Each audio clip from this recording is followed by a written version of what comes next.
ஆண்டவர் இயேசு கிறிஸ்துவில் மிகவும் பிரியமான சகோதர சகோதரிகளே, தவக்காலத்தின் 5வது ஞாயிற்றுக்கிழமையை இன்றைக்கு கொண்டாடுகிறோம். நம் ஒவ்வொருவருடைய வாழ்க்கையிலும் தான் எத்தனை ஏமாற்றங்கள், கவலைகள், கண்ணீர்கள், கசப்பான அனுபவங்கள். பல நேரங்களிலே மனமுடிந்து போகிறோம்.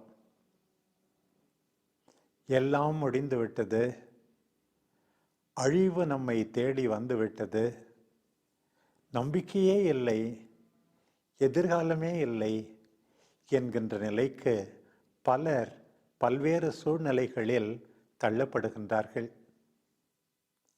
அத்தகைய சூழ்நிலையில் ஆண்டவரின் அருள் வாக்கு நம்மை தேடி வருகின்றது. நமக்கு நம்பிக்கை அளிக்கின்றார் நம் ஆண்டவர். புது வாழ்வு அளிக்கின்றார் நம் ஆண்டவர். இன்றைக்கு நாம் வாசிக்க கேட்ட இறைவாக்கினர் எசேக்கியேலின் பகுதியிலிருந்து அதுதான் நமக்கும் புலப்படுகிறது. அந்த நாடு கடத்தப்பட்ட மக்களை பார்த்து, உங்களுக்கு எதிர்காலம் உண்டு, உங்களுக்கு நான் வாழ்வளிப்பேன் என்கின்றார் ஆண்டவர். உங்கள் கல்லறைகளை திறக்கப் போகிறேன், கல்லறைகளை நின்று உங்களை மேலே கொண்டு வருவேன், இஸ்ராயேல் நாட்டை திரும்ப உங்களுக்கு தருவேன். இன்னொரு பக்கம், என் ஆவியை உங்கள் மேல் பொழிவேன், நீங்களும் உயிர் பெறுவீர்கள் என்கின்றார் ஆண்டவர். பிரியமானவர்களே, நம் ஆண்டவர் எப்போதும் நம் மீது அக்கறை கொண்டிருக்கிறார். நம்மை கைவிட்டு விட மாட்டார். தாய்க்கு அன்பு வற்றி போகுமோ? பால் குடிக்கும் குழந்தையை அவள் மறப்பாளோ? அப்படியே அவள் மறந்தாலும் நான் உங்களை மறவேன் என்று சொல்லுகின்றவர் நம் அன்பு ஆண்டவர். நம் இரக்கம் பொங்கி எழுந்து துடிக்கிறது. நம் கோபத்தின் ஆத்திரத்தை நிறைவேற்ற மாட்டோம் என்கின்றவர் நம் ஆண்டவர். அந்த ஆண்டவர் நம்பிக்கை இழந்த அத்தனை பேருக்கும் இன்றைக்கு நம்பிக்கை அளிப்பாராக, புது வாழ்வு தருவாராக என்றுதான் நானும் ஆசிக்கின்றேன்.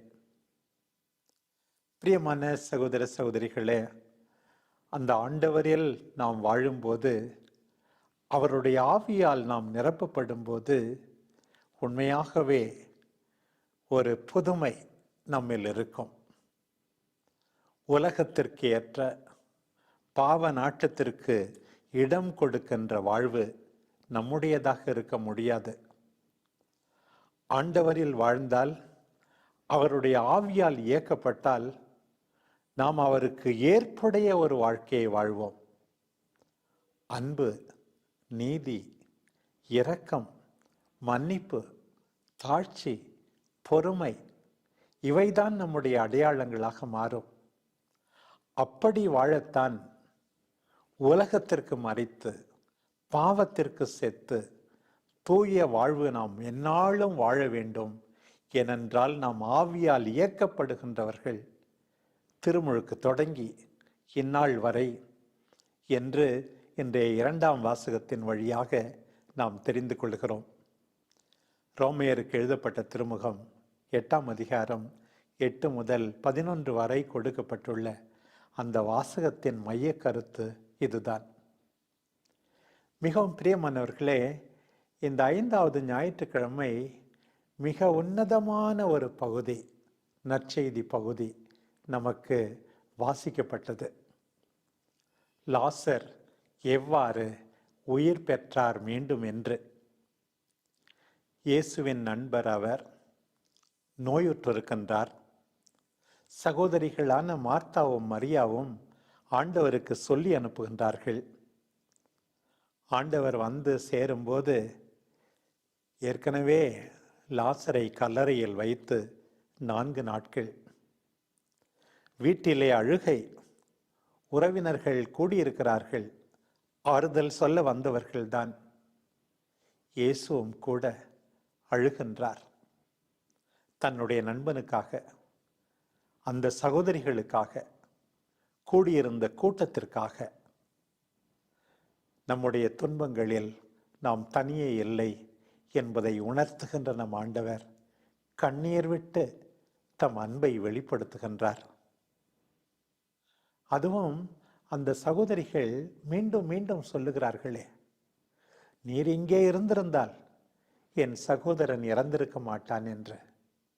உண்மையாகவே அவர்களுடைய நம்பிக்கை, அவர்களுக்கு அவர் மீது இருந்த பாசம், அசைக்க முடியாத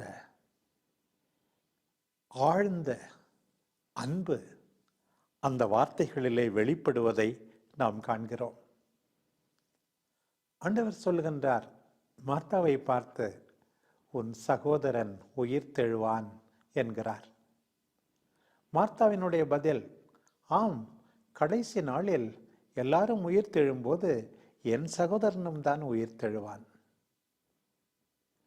ஆண்டவர் புனித அகுஸ்தினார் சொல்வது போல சொல்லாமல் அவரிடம் சொல்லுகின்றார், கடைசி நாளில் உன் சகோதரனை உயிர்த்தெழ செய்ய வல்லமை கொண்ட அவரே இன்றைக்கு உன் சகோதரனை உயிர்த்தெழச் செய்ய வல்லமை உண்டு என்பதை நீ நம்ப மாட்டாயா என்று கேட்காமல் கேட்கின்றார்.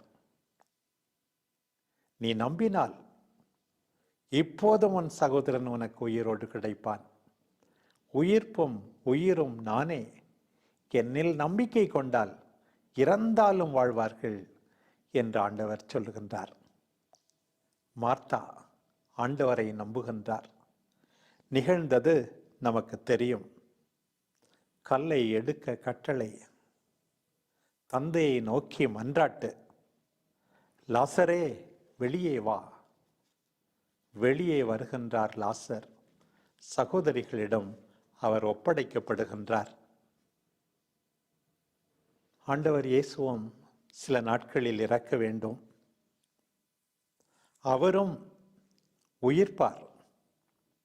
வித்தியாசம், லாசரை பொறுத்தமட்டில் அவர் முதல் வாழ்விற்கு உயர்த்தார். ஆண்டவரை பொறுத்தமட்டில் முடிவில்லா வாழ்வுக்கு உயர்த்தார். இயேசு இவ்வுலகை விட்டு நிரந்தரமாக செல்கின்றார். லாசர் மீண்டும் இவ்வுலகிற்கு கொடுக்கப்படுகிறார். இயேசு மீண்டும் இறக்க மாட்டார். லாசர் மீண்டும் இறந்தே ஆக வேண்டும். லாசரின் உயிர்ப்பு புரோவிஷனல், டெம்பரரி, தற்காலிகமானது. அன்புக்குரியவர்களிடம் லாசர் ஒப்படைக்கப்படுகிறார். புதிய மனிதன், சாவை விட தனக்கு வல்லமை உண்டு என்பதை அன்றைக்கு எண்பித்து காட்டுகிறார். லாசரை மீண்டும் உயிர்ப்பித்ததன் வழியாக. பிரியமானவர்களே, இன்றைக்கு நாம் எல்லாரும் வல்லமையுள்ள ஆண்டவரிடம் நம்மையே ஒப்படைக்க வேண்டும். ஆண்டவரே, நாங்களும் நம்புகிறோம், உம்மையே பற்றி கொண்டிருக்கிறோம். எங்களுக்கு நம்பிக்கையை தாரும், புது வாழ்வை தாரும், உம்மில் ஆழ்ந்த பற்றுதலை தாரும், உமக்கேற்ப நாங்கள் வாழ எங்களுக்கு கற்றுத்தாரும் என்று சொல்ல நாம் எல்லாரும் அழைக்கப்படுகிறோம். பிரியமானவர்களே, இன்றைக்கு ஒரு முக்கியமான செய்தி. அன்றைக்கு லாசர் ஆண்டவரால் மீண்டும் உயிர் பெற்றார். இன்றைக்கு உயிர்த்த ஆண்டவரின் சீடர்களாக இருக்கின்ற எல்லாரும் எத்தனையோ பேரை உயிர்ப்பிக்க வேண்டும். உடலால் மட்டும் இறப்பதுதான் இறப்பா? உள்ளத்தால் இறப்பது அதைவிட கொடூரமானது. இன்றைக்கு எவ்வளோ பேர் இதயத்தில் இறந்து போய்விட்டார்கள். உடல் அளவில் அவர்கள் நடமாடிக்கொண்டிருந்தாலும் அன்றைக்கு ஆண்டவர் லாசரை உயிர்த்தார். ஆண்டவரின் வழியில் வருகின்ற நாம் எல்லாரும் எத்தனையோ பேர் உயிர்க்க காரணமாயிருக்க வேண்டும்.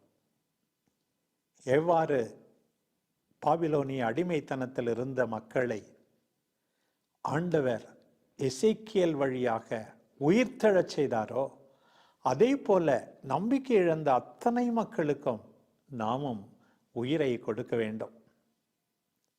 அந்த வயதான பெற்றோர் பிள்ளைகள் வந்து பார்க்கவில்லையே என்று ஏக்கத்தோடு காத்திருக்கிறார்கள்.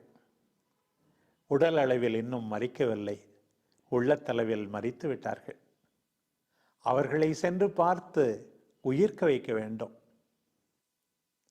உன்னுடைய வாழ்க்கை துணைவர், துணைவி ஏதோ ஒரு காரியத்துக்காக, நீ தவறாக புரிந்து கொண்டதற்காக, உண்மையாகவே உள்ளம் உடைந்து ஏனோ தானோ என்று வாழ்க்கையை கடத்தி கொண்டிருக்கிறார். இல்லை, உங்களுக்காக நான் இருக்கிறேன் என்று அவருக்கு தைரியமூட்டி அவரை உயிர்க்க வைக்க வேண்டும். பொருளாதார நெருக்கடி, கடன் சுமை, ஏன் உனக்கு கடன்பட்டவர்கள் கூட உன்னை பார்ப்பதை தவிர்த்து கொண்டிருக்கிறார்கள். பரவாயில்லை, இன்னும் கொஞ்ச நாட்கள் எடுத்துக்கொள்ளுங்கள். உங்களுடைய தற்போதைய மகிழ்ச்சி தான் எனக்கு முக்கியம் என்று நாமும் அவர்களுக்கும் ஆறுதல் கொடுக்க வேண்டும், நேரம் கொடுக்க வேண்டும்.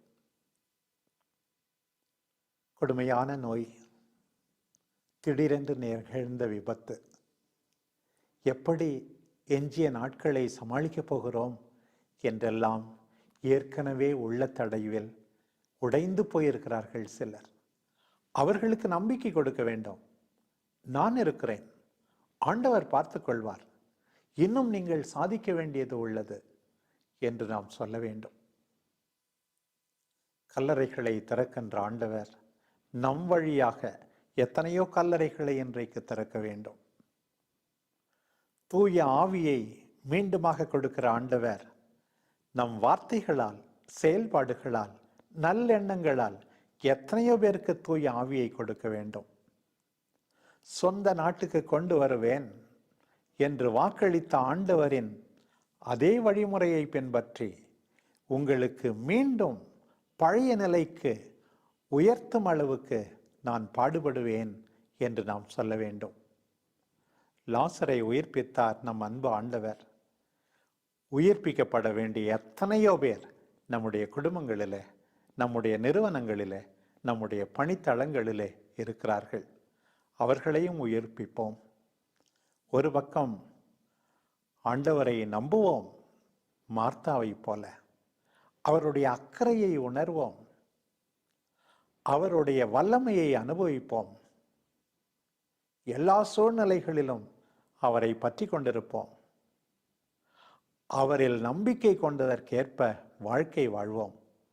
இன்னொரு பக்கம் நாமும் ஆண்டவர் செய்ததை செய்வோம். ஆண்டவர் சீடர்களை அனுப்பும்போது இவ்வாறு தானே சொன்னார், நோயாளிகளை குணமாக்குங்கள், இறந்தோரை உயிர்ப்பியுங்கள் என்றார். நம்முடைய பிரசன்னம் நோயாளிகளை குணமாக்க வேண்டும். நம்முடைய செயல்பாடுகள் மனத்தில், உள்ளத்தில் இறந்தோரை உயிர்ப்பித்து அவர்கள் மறுமலர்ச்சி அடைய, புது வாழ்வு காண துணை செய்ய வேண்டும். நம் அன்பு தாய் அன்னை கன்னிமரியா இதைத்தான் தொடர்ந்து செய்தார்கள். எல்லாரும் உயிர் பெற, வாழ்வு பெற, மகிழ்ச்சி அடைய காரணமாயிருந்தார்கள். அவரை பின்பற்றி, அவர் மகனை பின்பற்றி போகுமிடமெல்லாம் நோயாளிகளை குணப்படுத்துவோம், இறந்தோரை உயிர்ப்பிப்போம், மனத்தில் இறந்தோரை மகிழ்ச்சிக்கு கொண்டு வருவோம். ஆமேன்.